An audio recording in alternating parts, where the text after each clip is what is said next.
Hello, can I just say, this is a very, very sorry bunch of people that have arrived to this session. I've got a commissioner there eating a burger. There's people eating crisps over here. But anyway, were you all out last night? Yeah, we were as well. So bear with us for the next 45 minutes. But hello and welcome to the UKTV Controllers session. UKTV claims to be the fastest growing channel in the UK at the moment, with loads of money being pumped into commissioning. That's loads of money being pumped into commissioning, so listen up. But it also claims, well, it doesn't claim to be, it has a reputation for being quite a confusing channel to pitch to. So the point of this session for the next 45 minutes is to try and clarify and simplify that process. You've got 3 commissioners for the price of 1, and various other members of the team scattered about in the audience. So this is your session, producers, and your chance to get all of your questions answered. So I'm going to encourage you to ask as many questions as possible, either via the festival app, or I will come to you anyway live throughout to take your questions. So please do think of things. It sort of, helps us be a little bit more interactive. So, first of all, Emma Tennant, you are the controller. I am the controller. The controller, yes, of UKTV. Can you just explain, because you've got so many channels under that UKTV umbrella, can you just explain the difference between the key 3, so Dave, Watch and Gold, please? Yes, so Dave, Watch and Gold are 3 of our sort of premium entertainment channels, really, on the network. And Dave, I think, as most people know, is... people think of it as a blokes channel. It's actually only 55, 45 men, women. It's the biggest, most watched non-PSB channel in the UK, bigger than Sky One. We recently increased our commissioning budget year on year by 70%. Obviously, we focus a lot on comedy and comedy entertainment, but we're broadening that out with this year we've moved into scripted and more entertainment formats as well. So so that's Dave. Gold, probably the most established digital channel in the UK. It's been around for about 24 years, I think now. And is it really? Yeah, so it's one of the very first out there. Obviously known for the very best of British comedy. But what people might not know about Gold is it's now actually one of our youngest channels in terms of demographics. So it's really doing well for 16 to 34s. They're rediscovering the joy of comedy, the comedy that we show, and also we're now commissioning a lot more on Gold. So we've got 4 commissions coming up in the next 6 months, brand new scripted dramas, so scripted comedies coming. So it's a really exciting time on Gold. Watch is our premium entertainment channel in pay. Aimed at a slightly more female audience, sort of 52, 48. It's full of great entertainment shows. We've got a really big raft of programming coming in the next 6 months or so. Including sort of groundbreaking formats like Singing in the Rainforest. There was a preview of that last night. I don't know if people saw it at the film house with Las Vegas performing. We've got a show called Humble Pie, which is a cooking stroke gambling sort of show. And Honey, I Bought the House, and more new shows coming down the line. I mean, there's a big rebrand of Watch happening, isn't there, which we can talk about later, because I know that there's a lot of excitement around that. It's not really a rebrand. The channel is called Watch and will be called Watch. It's a slight repositioning of making sure that we are talking better to our audiences, and we're more consistent in our communication, both on screen and off screen, and that it's sort of and also building up. We've now built up, as I said, we've been working very hard over the last year or so to build a range of content so we can consistently deliver to that audience, rather than sort of have a big shout and scream about a couple of things and then go quiet for 3 or 4 months. So we want consistent hits coming through month after month, and that's what we've been building towards. You made a decision a couple of years ago to focus commissioning on those 3 entertainment channels. Why did you decide to do that? I mean, I can throw to the silent partners in the corner if you like. Well, I can just hear laughter from next door, which worries me. They're having a lot more fun than we are. Yeah, exactly. I think it's difficult when you've got 10 channels. You have to prioritise. It's not quite like children. You don't have to pick your favourites, but you do have to prioritise, and you have to think, well, where can I make the biggest difference?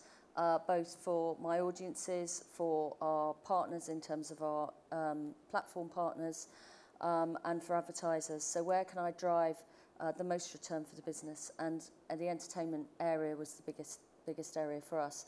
And it's obviously been very successful. We had our biggest ever year last year, so we hit 9% share of commercial impacts, and we're tracking above that this year, above 9.3. So our network of channels is growing, where I think every other network is not. So we're very pleased. The decision's been the right one for us. So justifiably proud. Yes. Now you have chosen as your channel-defining clip for Dave. For Dave, Hoff the record. Yes. Let's just have a look before we talk about that anymore.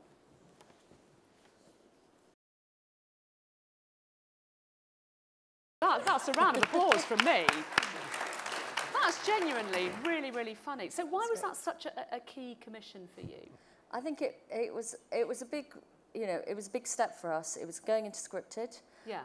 And I think it's a sort of fairly channel defining and actually quite network defining sort of step. It was a move into scripted, which was great. It's massive, internationally renowned talent. So bringing him to Dave was great. The structure of the show, which was a, sort of self-parody of his character, the Hoff, that so sort of constructed reality, isn't it? Sort of constructed reality, but a parody of the character. Yeah. Which at times you're not sure how much is him and how much is his character. I've got to say, I mean, that's key for you guys, that you got David Hasselhoff to take the piss out of himself in that way. Yep. I mean, that's a real coup. Yeah, it was really great for us.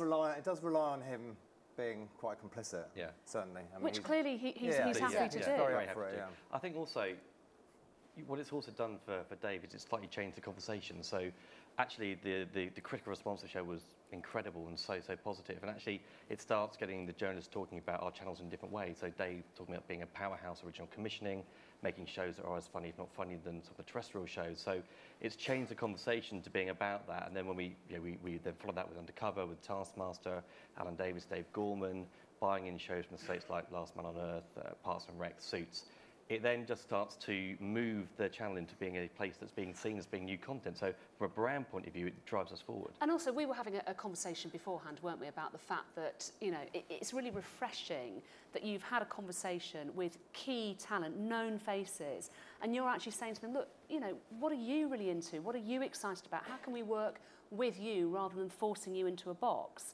Which is incredibly refreshing, I think, certainly from a talent point of view as well.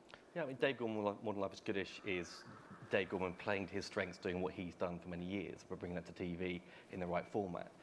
Diary and School of Hard Sums we did was something that Dara was massively passionate about. Who knew? So I think, going and talking to talent, understanding what makes them tick. I think if you have a piece of talent on screen who's passionate about what they're doing, that comes across, and it's much better TV.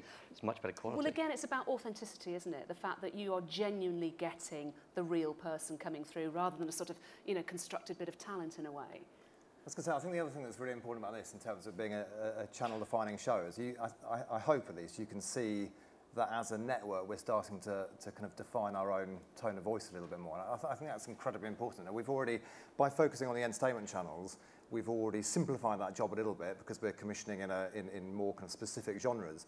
But I think it's really important as we grow and as we invest more in commissioning that people understand what a UKTV show is. And I think when you see that, you can see it's got quite a kind of spiky tone. Not everything we do is going to have quite that spiky tone. Not everything we do is going to mention children's nipples, thankfully. but at the same time, it's just moved the kind of the tone of voice on for Dave a bit, I think. As we're not only are we stretching into different genres and trying to kind of increase what Dave does and the number of people that we talk to, but as I say, we're also growing up a little bit as a channel, I think, and defining that important tone of voice. And it shows that we're prepared to take risks as well, I think, which is a big thing. That's something we're really keen to do across all of our channels. Well, your audience are clearly really loving it as well, because they were sending in, you know, tweets as that was going off crazily. So that sounds odd. So Hoff the Record is the new Father Ted. Hoff the Record is brilliant. Every episode just gets better and better. And Hoff the Record is superb. Love Hasselhoff's ability to take the piss out of himself. Top man. So, you know, yeah, fair enough. I think you've done really, really well to get him to sort of, you know, be a parody of himself. But sort of sticking with a bit of light relief, Emma, you know what's coming. Just to keep you on your toes a little bit, we got you to fill out a Q&A about yourself, so that we could get an idea of the woman behind the controller. So without looking at the PowerPoint, which obviously is right down there as well, let's see if you've been telling us the truth about you. So, Emma, who would you perform as on Stars in Their Eyes? With my body shape, it's got to be Dolly Parton. Can I just say, that comes a bit too naturally. That's really naturally well too. photoshopped. Is that Works actually a well, picture? Is that photoshopped? Is that? That is not well photoshopped, I can promise you. Steve. It's so not photoshopped. Who's your pin-up, please? Well, I think I said Daniel Craig, but basically pretty much any ginger man. I'm quite a sucker for gingers. Are there any ginger men in the room? Any gingers in the audience? I'll find them later. Yeah, exactly. Be afraid. Pitch now. Leave now. Run.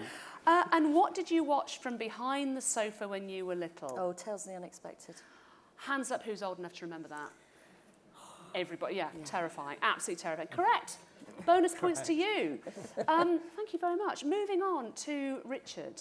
Let's get into a little bit of the nitty-gritty of commissioning. Your title is Director of Commissioning. Yes. I'm wondering, what the hell does that mean? Well, I think that's kind of simple, but so I look after the commissioning team, and which is more than just commissioning editors, but essentially my job is to look after all of our homegrown originations from the moment that they come through the door on a piece of paper, through to production, through to delivery to Steve's teams, who then get it out onto air. So within our team, we've got commissioning editors. We've also got the commercial partnerships experts. I think I can't remember whether this may come later in the script. We've got some of these people here who I'll introduce you to. So I'm begging you, please don't mess up my script. Okay, please don't get on. This is coming later on in the cue cards. So we've got a commercial partnerships team who look after our kind of brand relationships, and that's a very important part of what we do. We've got the kind of production side, so we've got my head of production and production manager, and they look after all the budgeting. And then we've also got the kind of business affairs side. So it's the kind of whole package, really. So you are a very important man. Not at all. Basically, but you've got a whole team underneath you. There is a whole team of people, yeah. And there's you know, we're a lean company anyway. Across, you know, we run 10 channels. That's an awful lot of channels. Yeah. As well as UKTV Play. But yeah, no, there's a whole team, and it's quite important for me that we're also a compact team and we sit closely together. So, for example, the value of having the commercial partnerships team actually with the commissioning editors, that's really unusual and unlike any other broadcaster. And it means that Kate and Sally, who are out there talking to brands and finding out where there's money to be invested, know exactly what we're looking for. And that kind of works across the production side and the business affairs side and all those things, that we're really kind of linked together. That's important. Can I just ask you to cast your eyes around this room? There's a lot of desperate producers out there. They've got babies to feed. So what are you actually looking for across your 3 major channels that these people can pitch to you for? Okay. I think we probably do things a bit differently from other people in terms of how we brief out, and I think that's quite important to understand. Mm-hmm. So we don't commission to slot. So Steve doesn't Steve and I don't sit down. Steve goes, right, I've got 8 o'clock on a Wednesday in October. I've got to fill it. We need X kind of show. We have the privilege, I suppose, of being able to keep our huge broad net open and being able to see lots of different ideas. So I've been much more focused on what we're trying to achieve than what we're actually looking for. So at the same time, each of the channels has a very specific tone and a character which you need to take into account. But actually, it's about what we're trying to do. What I mean by that is, we are at a very particular place in the market, and I think that there's an enormous opportunity for us to go and make shows that stand out. So I feel lucky that, you know, if we go and do a drama on Dave, and we've talked about doing a drama and looking for a drama now, that will be talked about quite quickly. If they go and do a new drama on BBC One, and no one would bat an eyelid. So I want to make use of that. That's an enormous advantage for us, that we can go and make shows that feel like a coup. So the bottom line for me with everything that we do is that I want people to look at that show and to think, that's changed my perception of what I think about UKTV. That's, you know, God, I didn't think they'd do that. That's, you know, it feels bigger, it feels cleverer, or better quality than I thought it would be. So challenging, ambition, you were talking about, you know, growing up in a sense. So really you're talking about scale and attracting attention. Scale, and I think it's really important that we are absolutely seen, not just as more than just a credible alternative to the PSBs. We're actually an exciting alternative, somewhere where people can come and they will get given the same amount of money to make the same kind of show that they would if they were doing it on BBC One or Channel 4. And that actually, there's enormous freedom in that. We can go then and do different things that people and talent, we were talking about talent earlier on, they don't get the opportunity to do that on other channels. No, come and talk to us, because actually, Dara Bree and School of Hard Sums, you know, who knew? You know, as you said, we would never have briefed out and said, right, we're looking for a maths comedy show. And it works so well as well, doesn't it? So we kind of kept the net wide, actually, and thought, well, what does this do for us? Well, it's incredibly quirky and unusual. Now, it's got Dara behind it, and we know that he's doing something that's incredibly passionate about, so he's going to give it his all, and it really worked. Well, I know that we do have another clip that we're going to be talking about, and this is something that you took a punt on, isn't it? And sort of worked, but at the same time was tricky for you. Just explain a little bit more about what we're about to see. Okay, so we did so Jamie Isaacs at Liberty Bell, who we were already working with, making the brilliant Dave Gorman show, came to me when shortly after Al Murray had announced that he was standing for Parliament for election, and there was an opportunity there to do a one-off kind of feature-length show, which is quite unusual for us on Dave. We don't tend to do one-offs because marketing is very important for us, and we need really a series to be able to put significant marketing money behind it. We also tend not to do things that are overly topical, because it's really important that we can show things again, in order to, you know, we view our audiences differently. We view our audiences across a number of showings, and so that felt like quite a risk. It was also quite last minute, of course, and we were trying to blend a kind of mockumentary and a fictional side to the story with real events that were completely out of our control. So, in the same way that Al is there in real life as a parody, as a character, kind of reacting to what's going on. Actually, the whole crew are also having to go, oh my God, what is this film now? We're going to have to go and do this, we're going to have to go and do that, and it's got to be delivered in 2 or 3 days. So it felt like quite a big risk for us. At the same time, it was a really fantastic opportunity. A really good example, I think, of something that feels like a coup. You know, very respected, well-known talent doing something that felt very unusual in a high-profile story that got national coverage. And the show was very well received and got great press. So. Let's take a look.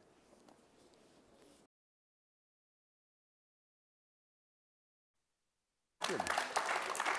Fair enough. Fair enough. Now, as I understand, I mean, you know, very brave commission, very, very funny. The numbers were a little bit down, is that right? Well, you know, it was a risky commission on a number of fronts. First of all, we'd always avoided election nights in the past on Dave for good reason. Understandably, yeah. But you know, we had no idea what the competition was going to be like on other channels, and it was quite significant. But actually, the thing that really scuppered the premiere showing was the exit poll news. So it came out just as the show was starting. And I think generally all of the entertainment channels suffered as everyone kind of flocked to the news. However, you know, the way that we would view the success of a show is across a week's run, really. And this show went out 4 times across a week, and it was seen by just under 1 million people, I think. And that, you know, that's a really good number for us. That's a really good number. Sorry, I was going to say, it's also kind of really important, but I think one thing we want to do on Dave as well moving forward as much as possible is to engage our audiences and find ways of making the channel feel current and have some currency to it. So that might be through social media, through marketing, but also through our programming. So having that ability to have not an opinion on the election, but having a voice that goes on at the same time was really important. And we're never going to do what BBC One or ITV or even Channel 4 do for the election. But this is a way in which we could bring that kind of tone of voice and a bit of fun to the proceedings and what's going on around us. So the biggest news event of the year, we wanted to make sure that Dave had some kind of sense of involvement within that. So this is your chance now to sell yourselves to everybody here, because why should producers come and give you their best ideas? I think, you know, traditionally, UKTV has been seen as, you know, the place to go to if the major channels have sort of turned the ideas down. It's far down the EPG, there's not enough money, etc., etc. So why should we be bringing our very best ideas? I think things are changing. Now, the commissioning world environment is absolutely changing. There are a number of quite well-known, established companies that tell me, and maybe they're just flattering me, as they would to any commissioner, but tell me that they bring us their best ideas first. And I think that, you know, as I said before, it's about being more than just a credible alternative to other people. This is actually, we're an alternative where people can come and make shows they can't make elsewhere. I think that's enormously empowering, I think, for talent and there is that misconception around budgets, because as Richard said, we don't, we will pay the same as terrestrials. We pay what the show deserves. So it's about the ambition of the show and the ambition of the channel it's going to go on. So we'll work very closely with producers to make sure it's got the right budget. Now, sometimes we might work at trimming it a bit, but at times we've said, actually, we think you need to put some more money in this, because to make it what we all want it to become, it needs a bit more investment, and we'll put it into the show. Which is tremendously exciting, I think. But we don't have a tariff at UKTV, so we don't really work to tariffs. It's about what's the idea, what budget does the idea need to make it really sing, and then we'll work with you. And also, I think it's been evidenced by hopefully the relationships that we have with the producers, but also by the way we market and PR the programming we have. We support the programming as well.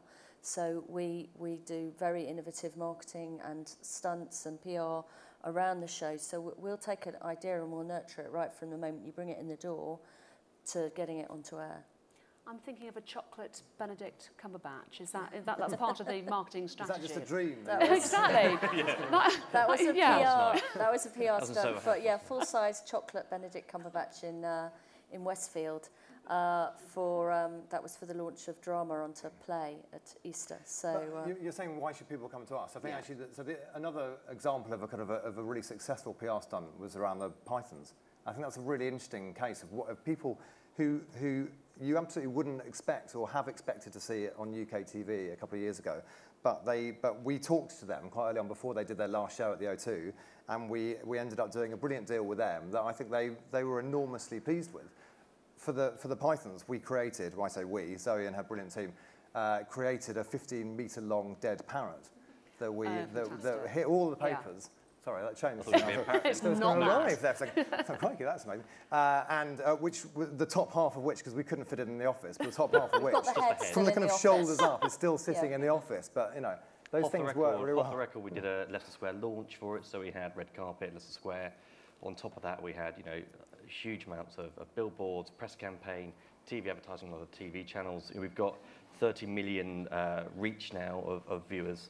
Does the chocolate count there? We had 30 million people kind of watching our channels across a month, so we push to them, social, digital. So that tremendous support we give, tremendous exposure, is really important, I think, into getting things to cut through. Now we know that you've got a whole team working below you. So can you just make yourselves known here in the audience? They're not below me. They're alongside. Alongside, exactly. I'm so sorry.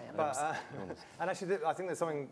You know, again, you're asking why producers should come and work with us. I think these guys are why you should come and work with us, because we've got a fantastic team at UKTV of people who've made shows. Yes, and so of course. They absolutely understand. We've all pitched to commissioning editors and know how frustrating it can be. We've all, you know, struggled late at night trying to make a budget work, or whatever it might be. We've all had those experiences, and everything I've heard from producers over the last couple of years is that we're a good team to work with, and that we're collaborative. And I've heard that as well. I've done a straw poll. People genuinely really saying it's a pleasure to work with you. But who are you? So we've got. So I'm going to ask them to stand up, because we're embarrassing ourselves. They should embarrass themselves. Exactly. So we've got Ian Coyle here, who looks after a lot of our comedy. We've got Victoria here. So Victoria's going to start. She is a commissioning executive. She looks after a lot of our fact end. Who else have we got in the room? We've got Kate Norham over here, who is our commercial partnerships manager, who, as I said, sits within the commissioning team. She looks after a lot of the relationships with brands. Hilary. And we've got lovely Hilary Rosen there, who's our deputy director of commissioning, who looks after lots of a panoply of different things, from scripted to faction. Panoply? I've not heard panoply since this morning. That's amazing. Anyway, and I was hoping that we'd have Simon Upton here, but I don't think he's made it. Anyway, but Simon... He's not made it to his own session. So Simon Upton used to work at UKTV, unfortunately. We've had to let him go. News Justin. You can tweet that out now. He's in the laughter session next door. Exactly. I thought I recognised that off. He looks after a lot of our scripted content, but actually the way that we work, we all look after different things.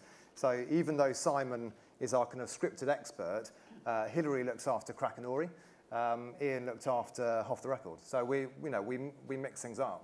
Which I think this is also a really good time to mention that there are networking drinks going on in 15 minutes outside across the hall if you want to come and speak to those people who've just stood up, raised their hands, and they are the people to go and stalk in about 15 minutes' time. But in the meantime, I know that there have been some questions coming in, certainly on the app, so thank you for that. But also, I want to take some live ones. So if you've got any questions that you want to ask our team here, or indeed in the audience, can you just raise your hand? Please tell me somebody wants to ask a question. Really? No, in that case, I'm going to go to the app. Okay. Oh, what is the rights position that you guys take on commissions? The rights position. So our standard rights position is we work in a very collaborative way with producers. Our standard rights position is that we share the back end 50-50. Okay. That's the way we operate. It seems very equitable. It works very well with a lot of producers. As I say, we bring a lot of other things to the table. We're not governed by terms of trade as the PSBs are. At the same time, we bring a lot of marketing and a lot of love and a lot of passion to projects. And a lot of publicity to projects that they don't. And as I say, that's worked very well for us across all the projects that we're doing. This is, actually there's a couple of interesting ones here. I want to ask, is development funding available on Dave? I think that's really important. Development funding is available on every, not just on Dave, but all the channels that we commission on. So when I took over this job a couple of years ago, it seemed, at the time we didn't have a kind of structured development plan. So we've agreed internally that we set aside a certain significant pot of money that has grown quite a lot this year from last year to develop lots of different things, whether it's scripts, whether it's casting tapes, lots of stuff. And actually, I think we've got, we worked this out the other day, we've got more than 50 things either in production or paid development currently. So there's plenty of stuff going on. Which I think is going to be music to the ears of many people here, because there's nothing worse than having sort of endlessly developed stuff up, for free. The fact that you have got that pot available, I think is, absolutely crucial. Richard, you know what's coming next, because I'm also aware that we're slightly running out of time, but you know what is coming next. It's your fun facts. Great. So we also got you to fill out a Q&A about yourself. So, who would you perform as on Stars in Their Eyes? So I wrote this on the train the way out. I think I said Sia, because I just quite like the idea of having a bag over my head. I thought that would make the photoshopping easier too. What's the most embarrassing item in your wardrobe? Do you know what? I have a number of children, 4 being that number. What's in your wardrobe? Frankly, frankly, I'm more worried about what's in their wardrobes than mine. That's just what happens when you've got a lot of kids. I don't really, my wardrobe I was just going to, on that note, word on the street is that you are the most fertile man in Britain. Hence, I'm sitting between, well away from you. So this is, it's everywhere. All the women are talking about it. 4 kids.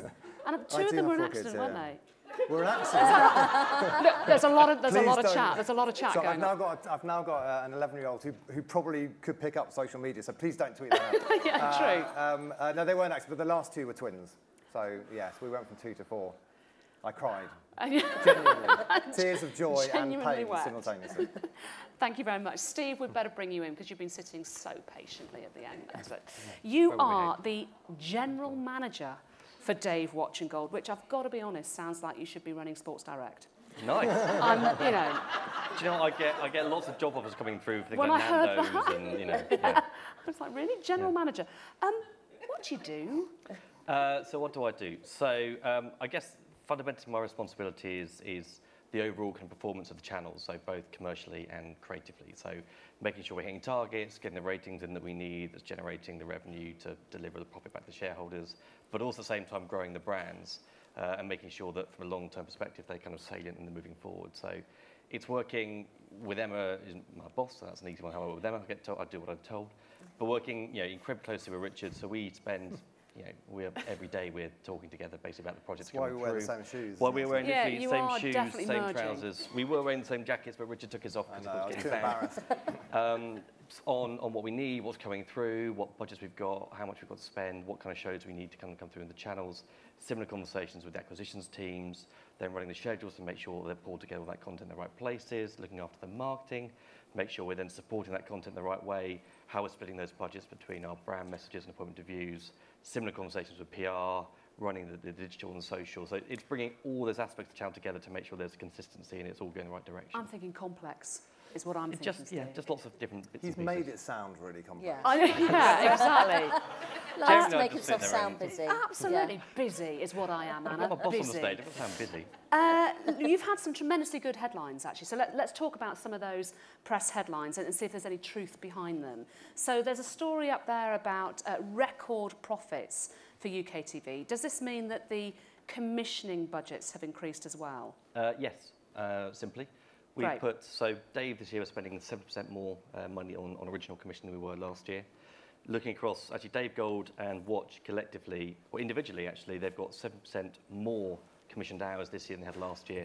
Dave is up 140% on 2 years ago. So as we've grown the network and delivered more profit to the shareholders, we've been incredibly successful about getting them to release more money back into our budgets. And I think it's an ongoing spiral. So as we get more money to spend on more shows, bigger shows, more hours in the schedule, that drives even more growth, more money coming in, we can then go and get more of that money to put back. So we've been really successful in using that money we've made and just putting it back into content. The shareholders have been very supportive in supporting our ambitions for growth and our commissioning strategy. So that's been fantastic. Okay. You look at Dave, this last 12 months, 4 of the 5 biggest shows on the channel have been commissions. So Taskmaster, Dave Gorman, Storage Hunters and Soapbox, the Soapbox, Red Bull Soapbox race. So they're all being, they're the big shows that are driving growth and success on the channel. So it makes it a much easier story for us to persuade people to put more money back into Exactly, and it genuinely is an exciting time, isn't it, for UKTV? Is it true that you're biting at the heels, in inverted commas, of Channel 5? Is that right? Yeah, well, the network, so UKTV as a network is actually now bigger than the Channel 5 portfolio of channels. We are on par with Sky portfolio of channels. We're not very far behind, I don't think, the Channel 4's portfolio now in total. The first quarter of this year, or first third of this year, we beat Sky's portfolio of wholly owned channels.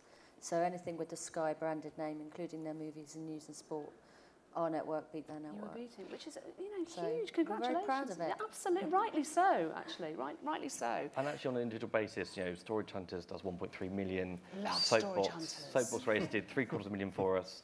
Dave Gorman does sort of nudging up to 700,000, 550 for Taskmaster. So on an individual basis, we've got shows that can now compete with Channel 5 shows, or even Channel 4 and BBC 2. Red Dwarf, we brought it back a couple of years ago, 2.5 million viewers watching that show.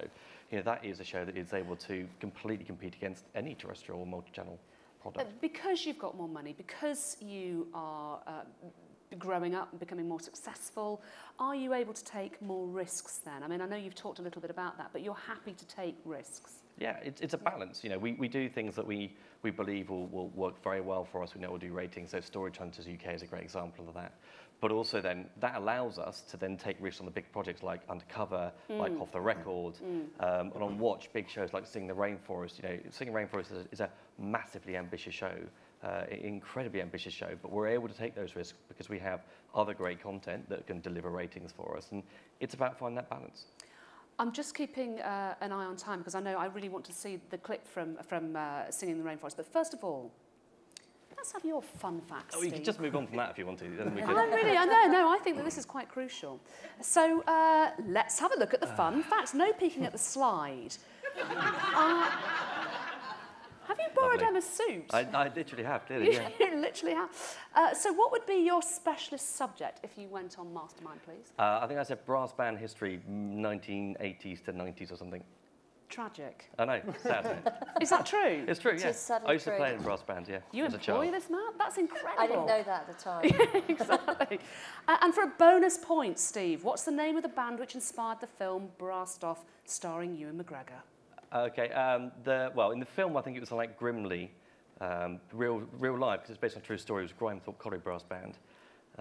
Sorry, can you repeat? Grimethorpe Colliery was the real band in real life, and I know that. Here's a really sad Steve fact. it wasn't going to help if he corrected the film. It's not going to make him look any Just better. to really labour the point was because it's based on a true story when they won the National Brass Band Championship. Am I seriously having this conversation? We are, and I know because I played in that same competition. So did you really? really? I did, yeah.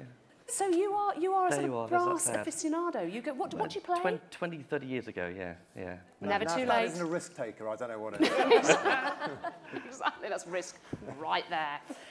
Okay, let's move on from that. Let's move on from that. I'm just going to skip out a little bit, actually, Richard, and move straight on to Emma and just talk about the future specifically of Watch, because there's a lot of talk in the industry, as we were saying earlier on, about how you're moving it forward. So, what are you growing it into now? Well, it's not really changing significantly. It's still an entertainment channel aimed at sort of, as I said, slightly more at the female audience. It's about a sort of smart entertainment. So we've got, as I said, a really broad range of shows coming through with Singing in the Rainforest, Humble Pie, Honey, I Bought the House. We've bought shows like Secrets and Lies, The Strain, Season 2 premiered last night. We've got Grimm coming this autumn. So it's a really sort of big entertainment channel. Absolutely. Yeah. Let's talk about Singing in the Rainforest. Yeah. Should we take a look at the clip first? That'd be great. Okay.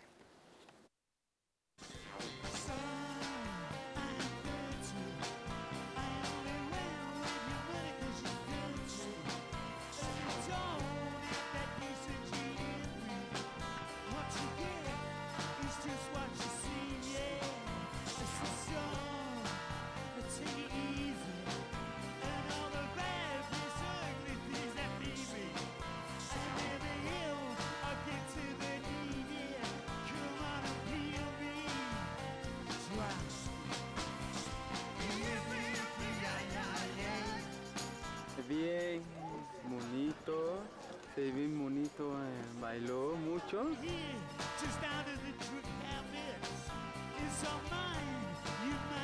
It's like running into me in the middle of the jungle. But there's always one in every group, and in our group it's me, and in their group it was him.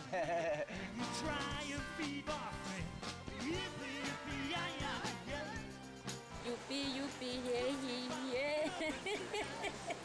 Se me quedó ahí. Nunca se me va a olvidar. I was in Apocalypse Now. The only thing was missing was the acid. Although looking at Bez sort of reminded me a bit of it. Whoa!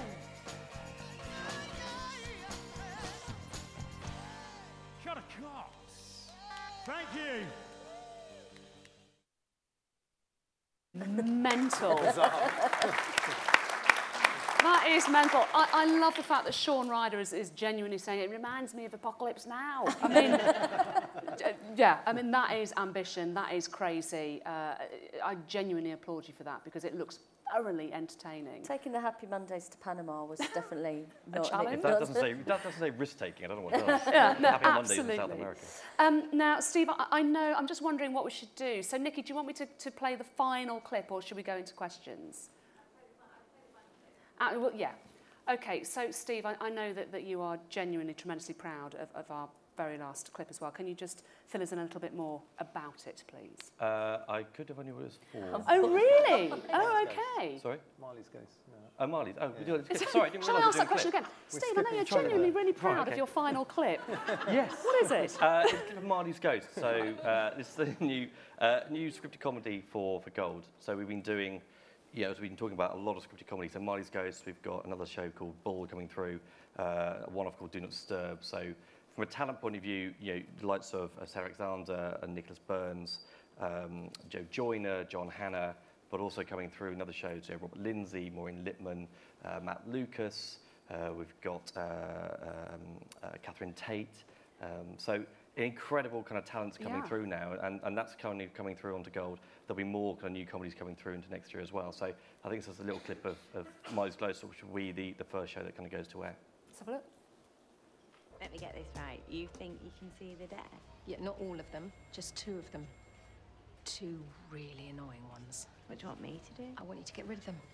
Oh, no. Well, I'm not sure if I... Look, you're a vicar. You understand these things. Isn't there some sort of biblical chant you can use? Confront them with a prayer? Right. What sort of prayer would... Oh, I don't know. Begone foul devils of the damned? I'm not saying that. Well, just tell them to bugger off, you know, in your vicary way. And they're both at your house now, are they? Yes. Yes, they are. Quite comfy, your house, isn't it? What? Your house. It's got that great big widescreen television. What's that got to do with anything? I'm sorry, we need to take it down to the morgue now. The what? I died about an hour ago.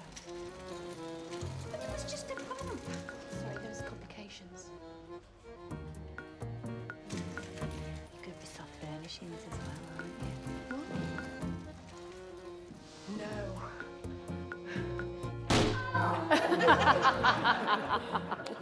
That's very funny. That is very funny.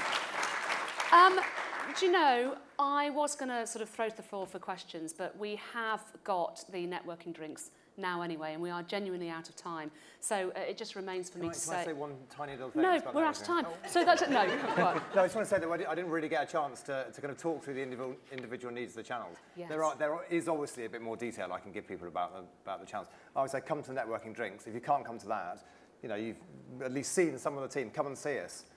Give us a shout. If you're not in London, give us a call. We can brief people over the phone. But obviously, the way we work is you need to have a lot more information from us in order to be able to pitch to us well, I think. So just start talking to us. It'd be great. Fantastic. Thank you so much to Emma, Richard and Steve, and thank you everybody here for being actually a real pleasure to be a part of. So thank you very much. And yeah, we'll catch you afterwards.